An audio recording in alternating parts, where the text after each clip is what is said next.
সংবিধান সংস্কার কমিশনের প্রধানের কাছে আমাদের বিএনপির পক্ষ থেকে সংবিধান সংস্কার বিষয়ে প্রস্তাবনা পেশ করতে এসেছিলাম। ওনাদের কাছে আমরা প্রদান করেছি।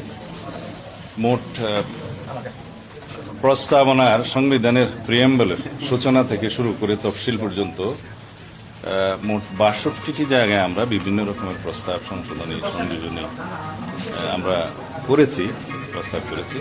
এগুলো ওনাদের কাছে জমা দিয়েছে, ওনারা বিবেচনা করবেন বলে আমরা আশা করি।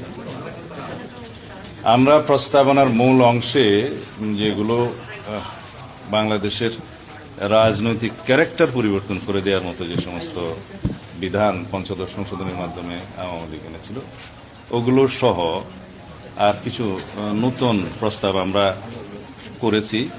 সেই প্রস্তাবের মধ্যে বাংলাদেশের বর্তমানে জনগণের আকাঙ্ক্ষা এবং জুলাই আগস্ট বিপ্লবের শহীদের অঙ্গীকার, রক্তের আকাঙ্ক্ষা এবং বাংলাদেশের বর্তমান বাস্তবতা, এগুলোকে বিবেচনায় নিয়ে এবং ভবিষ্যতে যাতে পার্লামেন্টারি ফুয়েরের সৃষ্টি না হয়, এখন আয়কতন্ত্রের সৃষ্টি না হয়, সেগুলো মাথায় রেখে আমরা আমাদের সমস্ত প্রস্তাবনাগুলো দিয়েছি।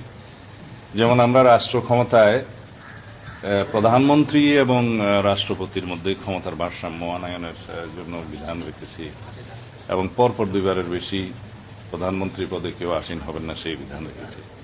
আমরা নতুন করে পার্লামেন্টের উচ্চকক্ষ সৃষ্টির বিধান প্রস্তাব করেছি এবং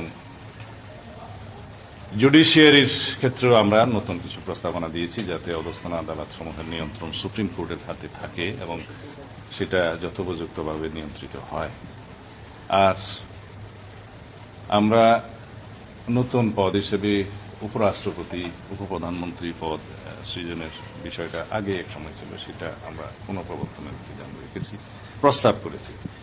এইভাবে যে সমস্ত বিষয়ে মানুষের আকাঙ্ক্ষা বেশি, যেমন তত্ত্বাবধায়ক সরকার পুনঃপ্রবর্তন, এটা মানুষের ১ নম্বর আকাঙ্ক্ষা জনগণ, সেটা আদালতও বিচারাধীন আছে, এখন রিভিউতে, আশা করছি সেটা মানুষের পক্ষে রায় আসবে। এবং গণভোটের বিধান, যেটা আর্টিকেল 48, 56 and 142 ইটসেলফ, যেগুলো পরিবর্তন আনতে গেলে এবং প্রস্তাবনাতে পরিবর্তন আনতে গেলে যে গণভোটের বিধান ছিল, যেটা আওয়ামী লীগ উড়িয়ে দিয়েছিল, সেগুলো পুনঃপ্রবর্তনের জন্য আমরা প্রস্তাব করেছি।